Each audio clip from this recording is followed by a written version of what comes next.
안녕하십니까. 비즈웨이 사업부 이기슬입니다. 제가 지금부터 들려드리려는 이야기는 제가 팀장일 때그 신입사원들이 들어오면 1대1로 이렇게 교육이랄까요, 이런 거 하면서 얘기했던 것들을 좀 모아본 내용들입니다.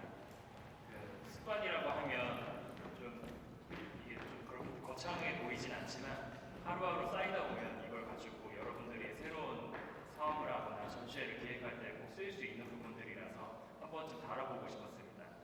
이게 그 이론적인 부분을 요약해서 발표하는 게 아니고 제가 이제 그 경험적인 부분에서 이런 게 도움이 됐었다 하는 것들을 좀 모아놓은 거예요. 그래서 엄청 대단해 보이지는 않을 수도 있습니다. 하지만 저에게는 되게 중요한 부분들이고 일주일에 한 번씩은 꼭 하는 것들이기 때문에 여러분들이 좀 보시고 좀 도움이 됐으면 좋겠습니다. 우선 목차는 다음과 같습니다. 먼저 새로운 신규 사업을 왜 하는가, 그 다음에 이제 전시 계획자 있을까, 2번이 메인입니다. 이걸 중심으로 좀 봐주시면 좋을 것 같고요.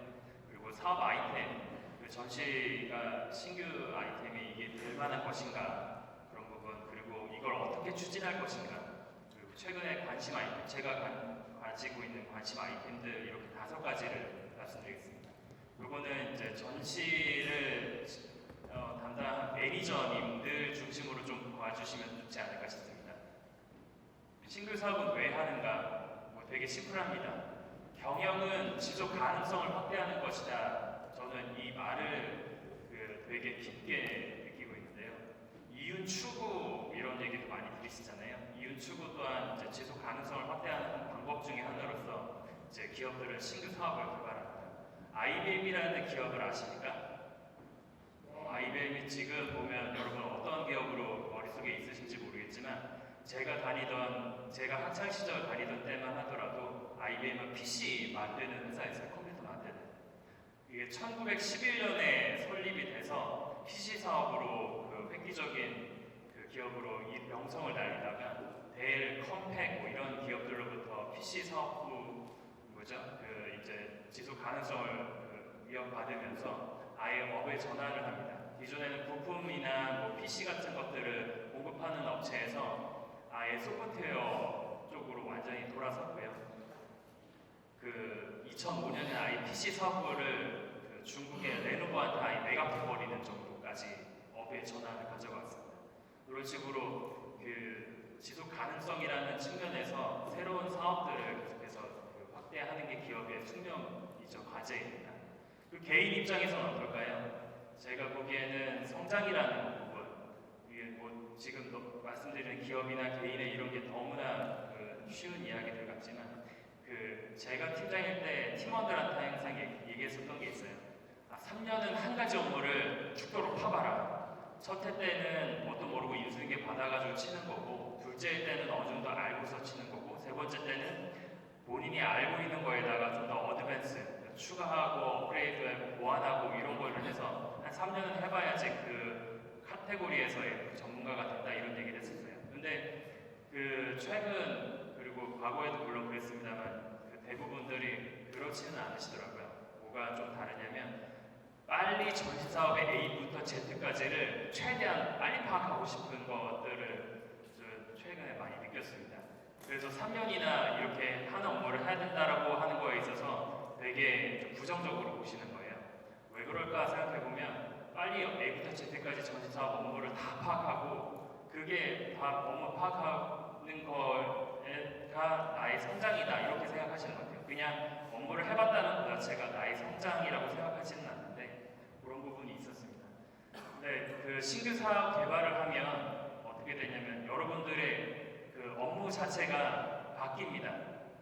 신입사원한테 그 업무를 내려주고 신규 사업 개발을 하면 사람들이 필요하잖아요. 그 신입사원한테 업무를 내려주고 본인은 선배한테 받든지 아니면 새로운 업무를 개발해서 하게 됩니다. 그런 식으로 올라가고 하면서 직책도 바뀌어지고 업무의 영역도 넓어지면서 개인이 성장한다 이렇게 생각하는 것 같아요. 여기서부터 이제 기획자의 습관 부분인데 제가 앞으로 말씀드릴 거는 이제 문제 해결 능력. 여러분들이 신규 사업 개발이라는 과제를 맞닥뜨렸을 때 탑다운이 될 수도 있고 바텀업으로 올릴 수도 있습니다. A라는 사업을 한번 해보는 게 어때? 한번 조사 한번 해보지 않을래? 라고 할 수도 있는 거고, 아니면 여러분들이 우연찮게 어떤 기사를 보다가 양자 컴퓨터가 뜬다는데 이거 가지고 전시 한번 해볼까? 라고 생각할 수도 있는 거거든요. 그렇게 했을 때 여러분들이 어떤 루트를 밟아가지고 할 것인가, 이거는 여러분들이 그 과제를 받아들였을 때 어떤 루틴으로 가져갈 것인가에 대한 부분인 것 같습니다. 그런 부분에서 데일리로 아침에 조금 일찍 오셔가지고 요즘에 어떤 이슈와 트렌드와 솔루션이 있는지를 살펴보는 게 되게 중요한 부분이라고 생각하고요. 그런 부분에서 그게 단련이 되면 나중에 그 습관처럼 어떤 루틴이 생겨서 A라는 과제 떨어졌을 때 본인의 그 루틴대로 좀 해서 좀 당황스럽지 않게 갈 수 있지 않을까. 자, 이제 그 B2B 사업 중심으로 조금 얘기가 되긴 할 텐데 완전히 B2B만 해당되는 건 아니니까 여러분들 봐주시면 좋겠습니다. 우선은 정부가 하는 일을 모니터링하는 것이 되게 중요하다고 생각됩니다. 보면 대통령의 말과 글 같은 것들도 있고 국정과제가 어떤 것이냐 이런 것들도 있고 이런 것들을 살펴보는 이유는 이렇습니다. 정부는 시장에 개입하는 방법이 크게 전 두 가지라고 보는데요. 하나는 그 지원, 하나는 규제, 이렇게 크게 두 가지입니다. 예를 들어서 그 고기능 소재점 같은 경우에 이제 그 습식 코팅을 하는 기업들이 힘들죠. 왜냐하면 정부에서 화강법, 화학물질관리법이라는 것으로 규제를 하기 때문입니다. 그래서 많은 기업들이 그 화학물질관리법에 이제 그 위반하지 않으려고 어떤 기업들은 그 법적인 테두리 안에서 하기가 힘들다 보니까 좀 더 환경법이나 이런 거에서 자유로운 동남아나 다른 나라로 이동하기도 합니다. 그리고 또 지원, 그리고 그 국고보조금 같은 게 되게 많이 들어갑니다. R&D 개발하고 그런데 최근에 좀 이슈가 있었긴 했습니다만 정부는 마중물을 넣는 거기도 해요. 병원 정보협회라는 단체가 있고 거기 회장님하고 미팅하다가 이런 얘기를 했어요. 저희가 하는 사업들 소개하다 보니까 메타버스 엑스포를 이렇게 얘기하게 됐는데 그 회장님은 그 메타버스가 뜰 줄 알았다라고 하시는 거예요. 어떻게 하셨습니까? 했더니 정부 R&D 사업 올라오는 사이트에서 메타버스라는 용어가 계속해서 올라오더라는 겁니다.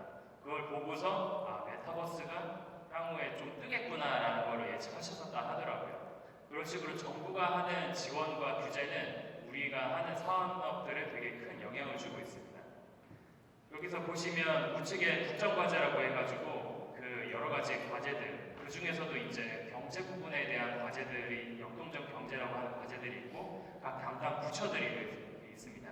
이 국정과제들을 살펴보시고서 내가 하고 있는 사업하고 어떤 연관성이 있는가, 내 사업이 앞으로 또 어느 부분으로 좀 발전할 수 있는가라는 걸 보시는 게 좀 중요할 것 같아요. 여기 있는 내용들을 이제 다음 페이지에서 또 더 자세하게 말씀드리겠습니다. 이거를 알게 된 거는 이렇습니다. 제가 그 2009년에 입사했는데 그때 입사하고 나서 전시팀이 하나밖에 없었어요. 사장님 방에 팀원들 전체 회의를 가끔씩 들어가곤 했습니다. 그때 사장님 방 커다란 테이블에 이게 왜 그 위에 그 유리 이렇게 끼워놓잖아요. 그럼 유리 그 밑에 그 이렇게 A4로 해서 몇 장이 이렇게 끼워져 있는 거예요. 그게 뭔가 하고 봤더니 2008년 8월 15일 이명박 대통령의 광복절 경축사가 프린트되어서 사장님 테이블 밑에 껴있는 거예요. 그걸 계속 보시고서 이제 그 전시 어떻게 끌어갈 건가 이렇게 보셨던 것 같아요. 저는 그게 사장님 방에 가면 항상 자주 가는 건 아니었기 때문에 신기한 게 많아서 이렇게 좀 자주 들여다봤었는데요. 그 경축사에 이런 게 있습니다. 새로운 60년의 비전 저탄소 녹색 성장, 그리고 이 로우카본 그린 그로스라는 이름으로 해서 저탄소 녹색 성장이 키워드로 들어가 있고, 그 다음에 에너지 관련돼서 그린홈 100만 원 프로젝트를 전개하겠다 이런 내용이 나와요. 이걸 가지고 그 2009년 경향하우징 페어를 만들었던 거예요. 이렇게. 그때 당시에 저탄소 녹색 성장을 위한 기후변화 대책 위크라고 해서 그린 3E로 여는 미래 녹색 건축이라는 주제로 경향하우징 페어를 처음으로 주제를 달고서 진행을 합니다. 기존에는 그냥 건축 박람회 중에 하나였어요. 근데 어떤 주제를 담았던 거는 이때가 처음으로 그렇게 했던 것 같습니다. 그렇게 해서 그 LH, SH 같은 데들도 자기네 이제 그린홈 100만 원 정책과 관련돼서 그런 홍보관도 진행을 했었고, 저희도 그린 포럼이라고 해서 오바마 정부의 이제 핵심적인 그 그린 뉴딜의 선봉장이었던 토마스 프리드먼을 1억 얼마를 주고서 이제 불러와서 그린 포럼이라는 것도 하고 진행을 했었습니다. 그런 식으로 이제 그 주제를 담아가지고 해당 그 이슈를, 그 산업계 이슈를 좀 담아내려고 했었고요. 이렇게 집집마다 신재생 에너지 그린업 100만원 저탄소 목세 성장. 그래서 이때 보고 그 정부의 정책이 우리 사업에 영향을 미치는 게 되게 많겠구나라는 걸 처음으로 신입사원 때 알게 됐습니다. 그리고 2018년에 문재인 정부가 출범하고 나서 얼마 지나지 않았을 때였어요. 급하게 분당서울대병원으로부터 호출을 받아가지고 갔어요. 그랬더니 알고 보니까 이제 문재인 대통령이 방문을 해서 어떤 행사를 할 건데 그걸 좀 도와달라 이런 내용이었고, 근데 어떤 내용이었을까라고 봤더니 이런 거였습니다. 문재인 대통령이 말하기 앞서서 어떤 엄마랑 아들이 이렇게 앞자리 나와서 어떤 얘기를 합니다. 보니까 엄마는 이 당뇨병을 앓고 있는 아이를 기르는 엄마였어요. 근데 당뇨를 체크하려면, 혈당 체크를 하려면 피를 이렇게 한 방울 내가지고 혈당기기에 넣어서 이렇게 체크를 해야 되는데 아이가 너무나 싫어하잖아요. 피 한 방울 이렇게 매일매일 내야 되니까. 그래서 엄마가 외국 사이트에서 그 패치식으로 되어 있는 혈당 측정기기를 수입을 해옵니다. 그리고 또 우리 좀 편하게 개조까지 했어요. 어떻게 됐을까요? 시각처로부터 고발을 당했습니다. 이 엄마는. 왜냐면 의료기기를 수입하려면 인허가도 받아야 되고 또 개조하는 것 자체도 불법이거든요. 그런 부분에서 그 엄마가 자기의 처지를 얘기하고 문재인 대통령이 나서서 얘기를 합니다. 규제 혁신을 하겠다. 이렇게 그 소비자와 환자들 편에서의 이익을 최대한 극대화하는 쪽으로 개혁을 하겠다.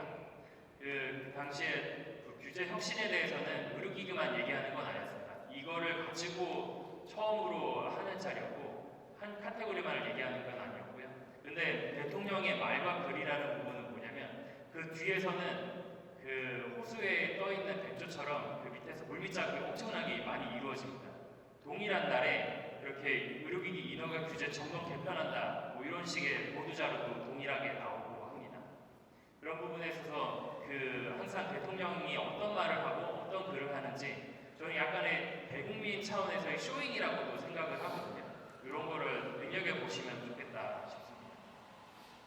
앞서 말씀드렸던 그런 국정과제 중에서도 이제 역동적 경제, 우리는 산업 전체이다 보니까 이제 경제 파트를 많이 보잖아요. 이런 것들을 같이 봐주시면 좋고, 이거는 지자체도 똑같습니다. 요즘에는 매니페스토라 그래서 공약 사항들을 잘 하고 있는지 못하고 있는지 계속해서 점검을 하잖아요. 그거를 시민들이나 국민들이 볼 수 있게 항상 해놓기 때문에 지자체에 가더라도 이제 예를 들어서 인천시를 가더라도 인천시 시장의 공약 사항이나 진행 사항 같은 거를 체크할 수 있고 각 산업 파트를 보시면 사업하는 데 좀 더 도움이 되시겠습니다. 이런 식으로 정부도 있지만 그 국정 과제를 가지고 각 부처들이 그걸 직접적으로 어떤 카테고리의 것을 하고 있는지에 대해서 계속해서 올려놓고 있어요. 그래서 이걸 가지고 이제 후반부에 어떻게 펼치는지 보여드리겠습니다. 여기 과기부 홈페이지인데 인공지능, 반도체, 첨단 바이오, 퀀텀, 글로벌 3대 국가 도약하겠다 이런 내용이 있습니다. 그럼 이거 가지고 이게 최근에 과기부의 이슈겠구나라는 걸 좀 알 수 있겠죠. 이런 것들은 국정 과제를 기반으로 해서 계속해서 정부가 일을 하잖아요. 부처에서. 그럼 그런 어떤 일들을 하고 있는지를 보도자료로 계속해서 냅니다. 여러분들이 보통 이제 단톡방 같은 데서 공유하시는 기사 같은 것들이 이 보도자료를 기반으로 나오는 것들이기 때문에 이런 보도자료를 기반으로 봐주시면 좋고, 보도자료 안에 첨부되어 있는 것들이 있습니다. 플러스에서 몇 개년 무슨 과제 해가지고 그런 것들 자료들이 있으니까 같이 보시면 좋겠습니다. 그리고 또 하나는 이제 국회에 대해서 얘기를 해보고 싶습니다. 요거는 국회가 재정 부분, 특히나 이 부분에서 예산안 심의라는 과정을 거치는데요. 국회는 정부가 하는 일에 대해서 견제를 하죠. 예산이 이 사업에 대해서는 좀 더 이거는 말도 안 된다, 줄여야 된다, 늘려야 된다 이런 것들을 역할을 하는데, 각 보시면 과기정보 방송통신위원회, 외교통일위원회, 국방위, 문체관광위, 농림축산, 산업통상, 중소벤처기업 각 위원회들이 있습니다.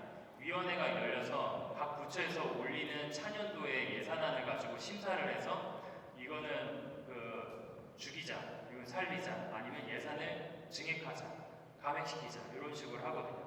그러면 이 방향성을 보고서도 우리가 사업을 아이템을 고르는 데 좀 도움이 되겠습니다. 이거는 이제 과기부 지난해 11월에 예산안으로 과기부에서 올렸던 자료예요. 여기 보시면 2023년에 종료되는 사업들이 있고 2024년에 신규로 진행하는 사업들이 있습니다. 우리는 신규 사업들을 통해서 새로운 아이템으로서 이거를 한번 특별관이나 어떤 포럼이나 세미나에 좀 녹여보면 좋겠다라고 이제 생각해 볼 수도 있는 거예요. 그래서 눈에 보이는 건 뭐 예를 들면 지금 AI 법률 보조 서비스 확산이라고 해서 이게 지금 예산에 잡혀 있네요. 지금 우리가 메타버스 엑스포 때 이걸테크 AI 특별관을 하고 있거든요. 이런 예산이 뜨고 있네. 예전에 없었던 건데 요거 가지고 한번 특별관을 해봐도 되겠다 생각할 수도 있는 거고, 또 사이버 보안 펀드 조성이라고 해서 보안 영역이 워낙에 핫하잖아요. 요즘에 빅데이터, AI 하는 것 모두가 이제 데이터 기반이기 때문에 이 개인정보 보호부터 해서 이런 보안 부분에 대해서 되게 강조를 하고 있구나. 그러면 뭐 보안 정보 기술원하고 같이 해킹 방어 대회 같은 걸 한번 해볼까? 이렇게 생각해 볼 수도 있는 거고. 어쨌든 2024년에 이제 정부에서 아까 말씀드렸던 지원을 하고 있는 사업들을 보시면서 특별관이나 포럼이나 세미나 아니면 아예 신규 전시회를 개발해 보는 것도 방법이겠습니다. 국가법령정보센터라고 있습니다. 이건 법제처에서 운영하는 건데 크게 두 가지입니다. 신규 법령이 이제 신규 법안이 최신 법령이라고 되어 있죠. 최신 법령을 보고서 새로운 기회를 발견하는 방법도 있고요. 또는 이 법령 정보를 통해서 제가 같이 했었던 이제 KHF 하는 친구들은 다 지금 봤을 텐데 정의가 명쾌하게 알려져 있습니다. 이걸 보고서 스터디하는 것도 방법이에요. 예를 들면 이제 병원이라고 하는 거에서 여러분 의원과 병원의 차이에 대해서 좀 모르시는 분들이 있으시죠. 법제처에 의하면은 병원, 치과병원 등등등등이라고 돼 있고 30개 이상의 병상을 가지고 있어야 된다라고 돼 있어요. 그럼 그 이하는 의원이라고 부르는 게 맞습니다. 어디 아플 때 병원 가자 하는 게 아니고 정확하게는 1차 병원인 1차 의료기관인 이제 의원에 간다 이렇게 보시면 돼요.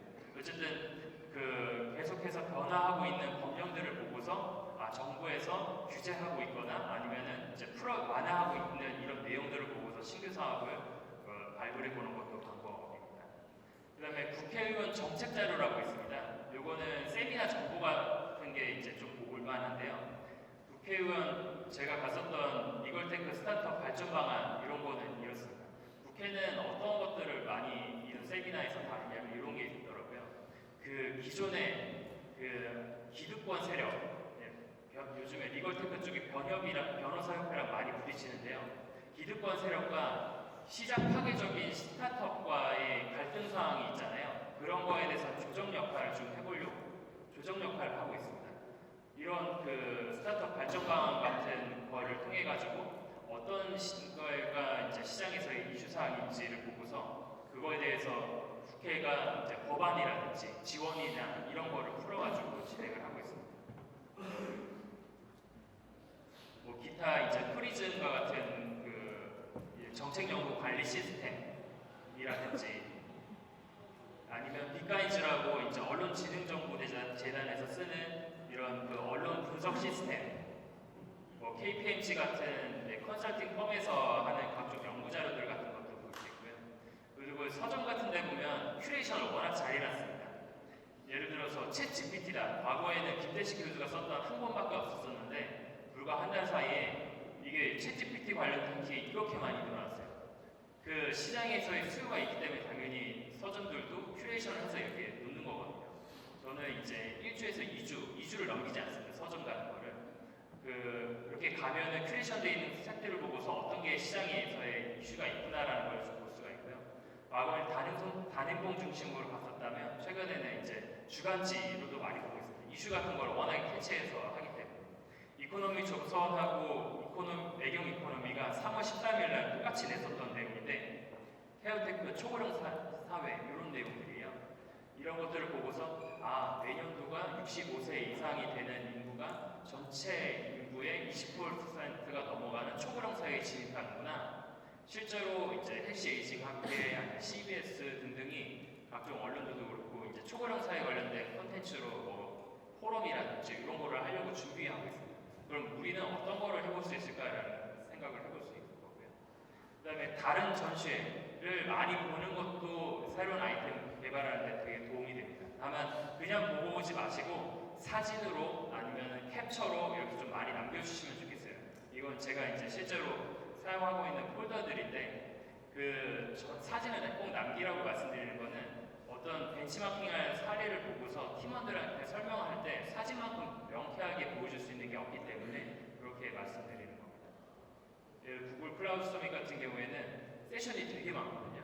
어떻게 하냐면 네임택에 있는 바코드를 체킹하면 나중에 포인트로 쌓이고 이렇게 주전부리 같은 걸 바꿔 먹을 수 있게 이렇게 해놨습니다. 요거는 럭셔리 페어라고 해서 롯데호텔 한 몇 개, 4개 층을 다 빌렸어요. 방 하나가 부스라고 보시면 됩니다. 이런 식으로 완전 포맷을 새롭게 하는 전시회도 있으니까 여러분들께서 많이 보시면 좋겠어요. 카테고리 여러분들이 하고 있는 거 외에 벗어나서 좀 말랑말랑하게 만들어줄 수 있는 것들을 많이 보시면 좋겠습니다. 그 외에 이제 인터넷 검색량 순 10대 전 이건 박람회인데 다른 해외 전시회들이 어떻게 하고 있는지 직접 가지는 못하더라도 어떤 주제로 진행하고 있는지를 보시는 것도 한 방법이겠습니다. 예를 들어서 1897년부터 진행해왔었던 프랑크푸르트 모터쇼 이름 많이 들어보셨을 텐데 아예 미넨으로 넘어가고 이름 자체도 아예 모빌리티로 바꿔버렸습니다. 전동에서 그 내연기관에서 전동으로 넘어가는 큰 트렌드에 맞춰서 이렇게 전시회도 바뀌는 케이스가 있거든요. 우리나라도 당연히 다 바꿨습니다. 그럼 이런 아이템들은 이런 것들을 창고를 통해서 이제 어떤 게 이슈가 있는지 살펴본다면 이 가능성을 어떻게 볼까라고 했을 때 이런 식으로 빅데이터를 가지고 보는 방법도 있고요. 캠핑했을 때처럼 획수를 확대하는 방법도 있고 빅데이터를 가지고 방법들이 있습니다. 근데 이제 여러 가지 봤을 때 그 이슈 수정, 뭐 산업 규모, 기업 DB가 많느냐, 이제 정부가 지원이 되고 있느냐, 진입 장벽이 높느냐 여러 가지 이슈들이 있는데 제가 봤을 때 제일 중요한 거는 내부든 외부든 사람이더라고요. 이제 죄송하게도 이제 되게 적극적이었던 카운터 파트너가 바뀌면서 사업을 그냥 접은 케이스도 있었습니다. 여러분 내부에서도 아이템도 아이템이지만 어떤 사람이 추진하느냐에 따라서 이게 되게 많이 다르잖아요. 공도 공이고 능력도 능력이지만 이제 그런 부분에서 사람이 제일 중요하지 않을까. 제 결론은 그랬습니다. 별거 아닌 걸 수도 있습니다만 추진 방법 주니어 타겟에서 봤을 때 맨 처음에 이게 대관이라는 부분이 우리한테는 좀 아쉬운 부분이잖아요. 2년 뒤, 1년 뒤에 이렇게 대관을 해야 되는 부분이 있기 때문에 그렇다면 저는 특별관이나 컨퍼런스 포럼으로 먼저 우리가 가지고 있는 전시에서 먼저 시작하는 거를 추천을 드립니다. 물론 이렇게 시작할 때에는 기위도 구축해야 될 것이고 주요 산업계의 이슈 사항도 발굴하고 있어야 될 것이고 그 사이에 업계의 키플레이어는 누구인가에 대한 부분들을 특별관이나 컨퍼런스 포럼으로 먼저 시작해서 향후에는 단계별로 이제 아예 신규 전시회를 론칭하는 이런 거를 조금 말씀드리고 싶고요. 개인적으로 이제 최근에 관심 아이템들이 있다. 아까 말씀드렸던 케어테크 부분도 있고 플라스틱, 요거는 11월에 부산에서 UN 플라스틱 협약이 있어서 플라스틱 산업에 대한 규제가 들어가거든요. 이런 플라스틱 관련된 거. 그 다음에 HR, 이제 7년 뒤에는 50대 그러니까 일할 수 있는 인구가 절반으로 확 줄어든다고 하더라고요. 그 기업들에서도 HR 관련해서 굉장히 인구 변화에 민감한 상황이기 때문에 HR 관련된 거, 그다음에 바이오, AI 보안 이런 것들을 좀 관심 있게 보고 있습니다.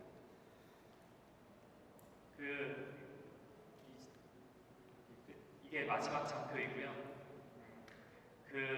여러분들께서 조금 일찍 오셔가지고 스터디할 게 어학도 있으시고 되게 다양한 아이템들이 있지만 앞서 말씀드렸던 것처럼 이제 새로운 아이템을 발굴하는 습관에 대해서 그리고 이제 창고에 대해서 좀 여러분들에서 좀 반복적인 훈련을 통해 가지고 이제 근육을 좀 키우시면 어떨까 하는 생각입니다. 이상 발표 마치겠습니다. 감사합니다.